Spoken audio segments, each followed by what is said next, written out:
Yo, yo, yo, welcome back to the Further Your Lifestyle podcast, conversations on lifestyle, passions, and hustles. My name's Chris, I am your host, and I'm super excited to be back here having the conversation with you. Episode 163 today, and we are talking about what does it take, or what does it require to reach our potential. Now, this is a topic that we probably dived into maybe a year and a half ago, could have even been a bit longer than that. And I wanted to revisit it and come to it with a few different points and a bit more perspective, or a later perspective now that I've been doing this for a longer period of time. But the question is, what does it take? Can we be the best versions of ourselves? And how do we even make that possible? And there's a number of different points that I want to touch on today in this conversation. Is what do we need to leave at the door in order to ensure that we are moving towards reaching our potential? How can we start to discover what this process even looks like? We're going to touch on what are some of the common things which also hold us back. Also some of the factors that we should be considering that maybe we haven't thought about, but also things that we should potentially be avoiding that may even be distracting us from getting to where we want to be. And before we get into it, do you ever hear like cliches or people saying all these things and it makes it sound so easy? Anyone can do this. There is a level of this that is true. Anyone can do this, and we can all reach our potential. Anyone can do it. And it's statements like that which sometimes people think, oh yeah, but it's all a bit fluffy. The reality is you either do want to reach your potential or you don't. There's nothing other than that about it, right? But there are factors that we need to consider. There are things that we need to take into account before we can expect we can just continue to become a better version of ourselves. We do want to be making progress on an ongoing basis. And I want to dive into that today, right? I also want to address some of the different cliches that pop up that we hear, really high level surface stuff, which kind of get thrown around. However, I think there's truth in them. Cliches are there for a reason because they get thrown around because they do have meaning. And unfortunately, they do get thrown around, and maybe some people are just saying it with no sense of evidence behind it, or they're not even taking action, or they're not practicing what they preach. And some of these cliches, there's about 10 here that I want to take you through. So those are the main things we're going to be getting into today. We're going to roll the intro and we're going to dive straight into the cliches. Let's do it.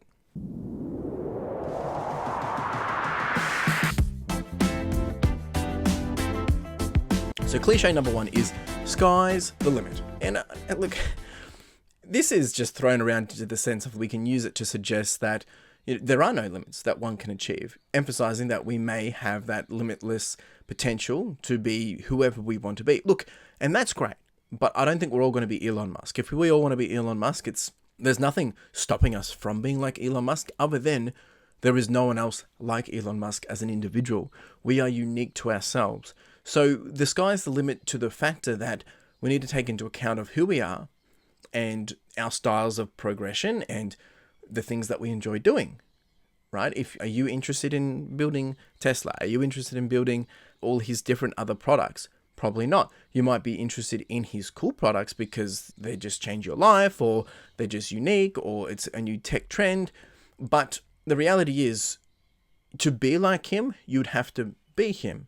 But I'm not saying that we should limit ourselves saying, oh, I could never be in the top because I'm not good enough, or I'm not like Elon Musk. That's not the point. What I'm saying is it's good to have this idea around sky's the limit, but we also need to be realistic in helping ourselves understand that we can be whoever we want, but let's not try and be someone else. Cliche number two is you reap what you sow. Now, look, this one seems a bit negative, but it does emphasize that when you put effort and energy into something, that will determine the results you get out of it. So if you're not trying to grow, if you're not trying to become a better version of yourself, then how can we expect to be a better version of ourselves? So we do need to underscore that importance of hard work and dedication and consistency. Cliche number three is practice makes perfect. Now, it is a common phrase that kind of gets just thrown around, but it does stress the importance that a continuous practice will help master the skill or maybe achieve a higher level of success. And I get stuck up in this because sometimes we get confused with practice makes perfect, not perfect practice makes perfect, right? Progress is progress. Progress is getting out and giving things a go, and maybe you have a bad day. Progress is also when you have a great day and you feel like you've got a PB or you've won at something or you've absolutely done your best day ever. That's progress too. Progress is getting through the days where you don't feel like doing it anymore. So with that, practice looks different for everyone. and practice will be different on a day-to-day basis. Number 4 is knowledge is power. When we acquire more knowledge, it is crucial because it enables us to unlock better access to making decisions. And what I mean by that is we can unlock our potential because we now know something that we didn't know before. We don't know what we don't know, but when we understand something differently, it changes our whole perception of maybe a component of how we've viewed the world, which means we're able to move in a different direction. Maybe we can do something quicker, we can do something with more confidence. Therefore, we're able to enable ourselves to become a better version of ourselves. Here's the next cliche: be the best version of yourself. That's the topic of today. Can we reach our potential? This encourages us to continually strive to improve, but it does lack that sense of how do we do that? And we'll be touching on that a little bit later. The next one is push your limits. We spoke about comfort zones a few episodes back. When we step out of our comfort zones, it enables us to discover and realize that there is more outside of our boundaries. And when I say boundaries, I'm not saying like moral boundaries. I'm talking about comfort boundaries. And not to say that the grass is greener on the other side, but we don't know how far the field goes unless we're willing to walk a little bit further. Next one is never stop learning. I think it speaks for itself, but I think we forget to highlight the importance that learning is a lifelong thing, right? The key to unlocking our potential is to continuously learn, and that will look different for everyone at different components in our lives. The other cliche, which I kind of love because it's relevant to my life is a marathon, it's not a sprint. And it reminds people that we need to be willing to look at this from a long-term endeavor point of view, requiring persistence and requiring endurance, rather than that we're going to get the results with quick bursts of effort. It just doesn't happen. The next one is then big dreams equal big achievements. Potentially encourages us to set high goals because that ambition enables us to work towards it. But sometimes it can mean that we lose sight of getting there because we get so worked up that we're not good enough, when really the day-to-day that we're achieving is just good enough anyway. So look, it's a controversial one, but it's relevant, super relevant, but we do need to be mindful that we don't dream ourselves out of our own reality to be able to move forward. And the last one for the cliches is success is a journey, not a destination. Look, they do sound a little corny, right? But the reality is this phrase emphasizes that achieving one's full potential is an ongoing process. It requires growth and it requires learning rather than that final endpoint. Because once you get to your final endpoint, is that the end? No, we probably start a new journey. But the reality is by the time we've gotten to where we want to be, it's the time and the period and the work and the effort and the experience of getting there, which is really the success. The destination is really just the outcome and maybe the celebratory moment. Okay, so coming back to the points that I wanted to discuss today, just that we've got those context points of cliche statements out in the open. Now, when we start to look at some of these other points, it might just give some fresh perspective. And the first one is, what do we need to leave at the door, right, in order to reach our potential? And the first one is preconceived notions and biases. This is a tough one. Like, seriously, off the bat, it's quite deep. When we are trying to become a better version of ourselves, we need to set aside some of the stereotypes and the biases that can cloud judgment. Now, that's very hard as an individual because at this point in life, wherever you are, whether you're 20, 25, 30, 45, 50, 60, whatever, you have gotten to where you are based on an understanding, a perception, a notion, and a bias, whether you like it or not. And sometimes if we want to take it to the next level, those things need to be left at the door because we need to go into it humbly, knowing that we might not know everything. And if we go into this, we need to be willing to learn. We need to be willing to let go. And it actually leads to the second point, which is ego and pride. If we want to grow, we need to leave ego and pride at the door because we do not know everything. We don't have it all figured out. You could be 50 and live double the life than me. It doesn't mean you have all the answers. It also doesn't mean that I should have this expectation or this sense of entitlement that I've got it all figured out either, right? Sometimes, a good example of this is with ego and pride is a lot of people, there's some people that are really talented, people that are amazing at what they do, but they're unable to move to the next level because they have an inability to take on feedback, or they don't take well to others giving them that constructive feedback. which means because they're not able to leave their ego or pride at the door, they're unable to move forward or up. The next one is fear of failure. We need to leave this at the door. For me, fear, look, it comes in two components, the sense that it motivates us, but it scares us. You want it to motivate you. You do not want it to scare you. If it scares you, it holds you back from reaching your potential. But if it motivates you, it forces you to move towards and push towards where you want to be. There's heaps of people that have failed initially when trying to build out their dreams, their goals, their products, their whatever. And the reality is sometimes we will fail. Sometimes things won't go as planned. But it doesn't mean we stop. It means we get up again, we try again, and figure out what's the next move. So that's really like the 3 points around what do we need to leave at the door. But now if we start to think about is there a process to discover our potential? Is there a way that we can start to look at this? For me, the first one is self-assessment. Understanding who we are. What do you like? Who are you at the core? What are your strengths and weaknesses? There's some really cool things that we can do. There's a tool called the Strengths Finder, which enables you to find what are your strengths. But it really comes down to self-awareness. If you do not know yourself and if you do not love yourself first, then how can you go out and expect to become a better version of yourself? All right? And we can't be someone else. We can be inspired by someone else. We can learn. We can be influenced and seek inspiration. But at the end of the day, we need to understand who we are, what we strive for, what we struggle with. How do we work through those things? So figure out who you are. Encourage yourself to, whether it's to get feedback from others or take some self-awareness or personality tests, whatever it may be, to understand who you are, your strengths, your weaknesses, and all that great stuff. The next one is then, if you have that out of the way, we can start to then set clear goals. Now, there's a number of different conversations I've had around this, whether it's setting SMART goals or finding the best way to set goals for you. Now, it doesn't mean you have to go and tell the world what your goals are, but when you have goals, it means you can work towards direct efforts in achieving them. And it motivates you and it keeps you honest. I've got usually always a bit of a 1 to 2 to 5 to 10 year plan in terms of what I'm trying to achieve. Some of that's really high level, some of it's a bit more detailed, but it gives me a moving point towards my North Star or a compass of where I want to be going. And to wrap up, starting the process to discover our potential is seeking inspiration and role models.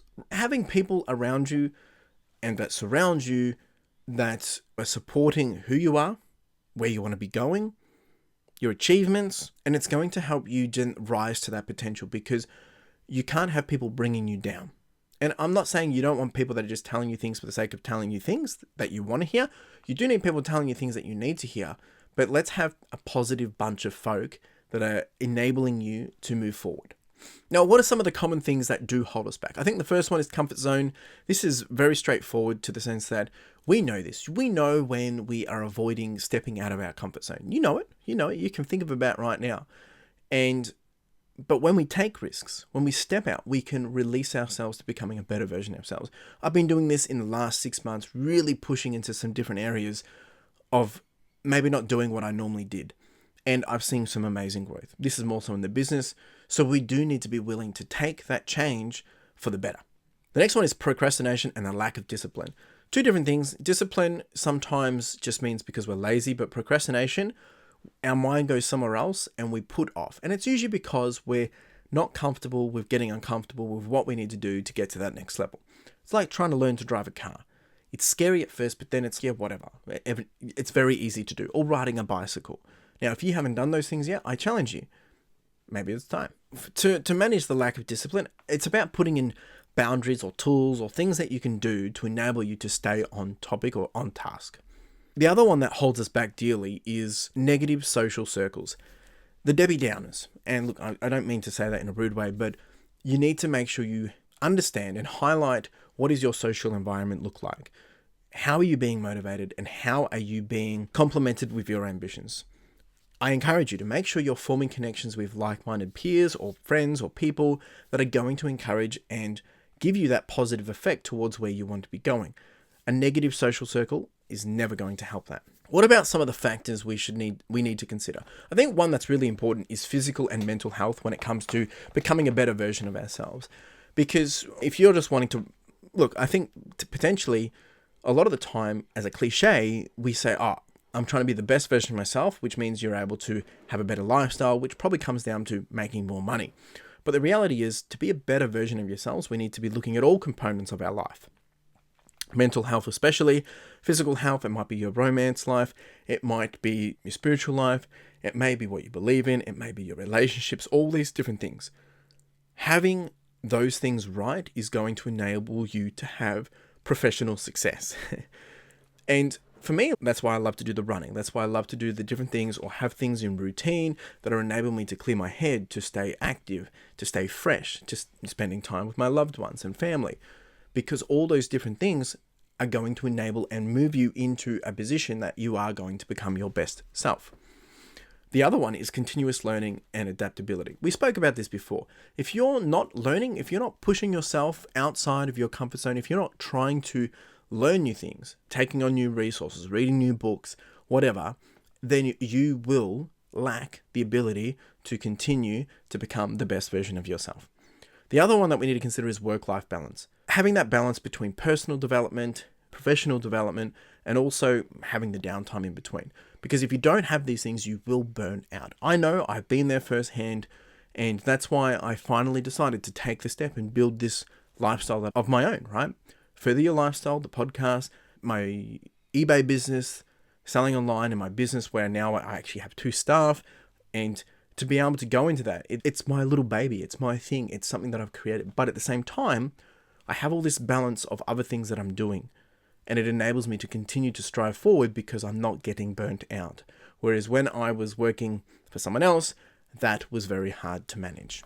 Now, a couple of things we need to also consider about things that we need to avoid that distract us, right? I think number one is social media and excessive entertainment. Now, look, I'm a big video game guy, and I also love watching Netflix. I don't do it that much. I probably do it a couple times a week, and that's not both, but usually between one of them.